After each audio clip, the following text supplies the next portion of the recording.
You know what's interesting right now is the fact that, well, whether you like it or not, we're under a brand new reign. That is the reign of Prince William, His Royal Highness Prince William, the Prince of Wales. And what's interesting, as we've seen over the last week, is how much influence he's now got. And more importantly, is this with the full approval of His Majesty the King? As ever, let me explain.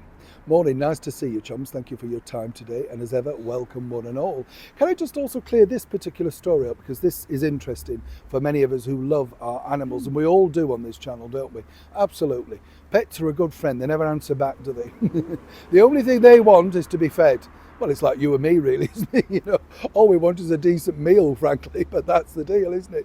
Now, as you know, Sarah Ferguson, as she now is, the former Duchess of York, HRH Fergie, whatever you want to call her still, well, she very nicely at the time decided to take in the Queen's two remaining corgis, Sandy and Mick. And I think that's how you pronounce his name, Mick. And what's interesting, I just thought it was really sad. Do you remember the day of the funeral where the corgis were brought out by the footmen? And they looked very, very sad. We know the Queen absolutely adored animals. Horses and dogs and cats, you couldn't go wrong. Yeah. I love the way that, do you remember there's a lovely bit of footage towards the end of her life where she was meeting somebody, I think at Windsor, and he said, oh, the dog snapped at his ankle, this, you know, guy.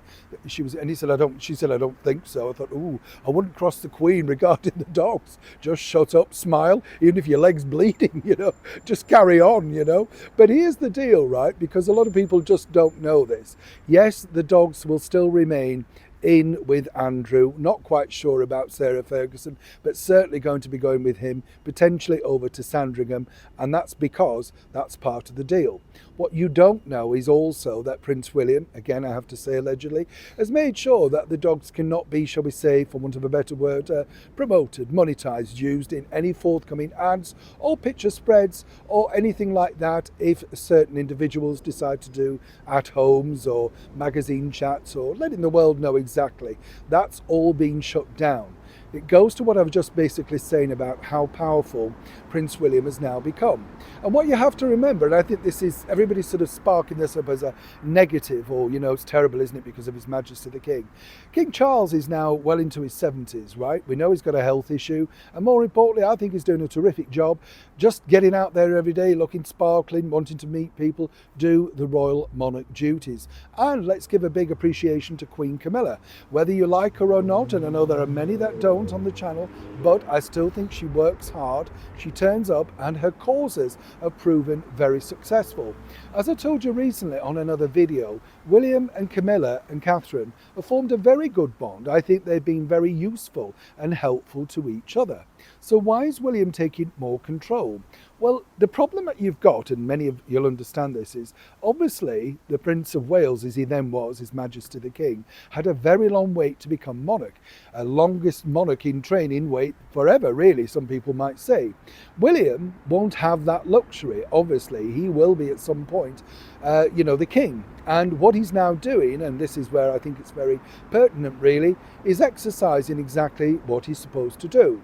He was instrumental in organising the problem of Prince Andrew, the problem of Sarah Ferguson, and other issues that you're not totally aware about going alongside the palace.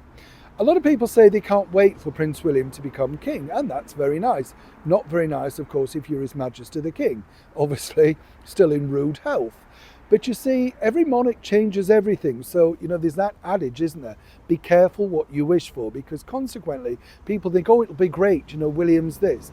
Everybody wants to change things. And in fact, the difference, say, with William and His Majesty the King is Charles knows to take things at a bit more of a pace, because the public don't like to be shocked and cajolted into things without their saying so or getting used to it. William, even now, is still very hot-headed. And we've seen that with Prince Andrew and Sarah Ferguson. Their writing on the wall was outside, of course, Westminster Cathedral in Victoria, London. You could sense what was coming around. Andrew knew what was happening, but he couldn't stop it. William had decided at that point that he'd hijacked the whole situation, and William had decided it was now time to take action. Many people behind palace walls know the fact that, of course, Prince William is now actively taking on more and more and more royal decisions and royal duties.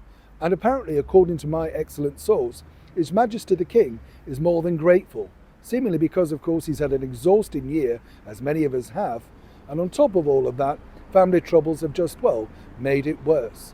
Either way, as I said at the start of the video, we're living under a brand new reign, although we simply don't know it right now. But it is the reign of Prince William.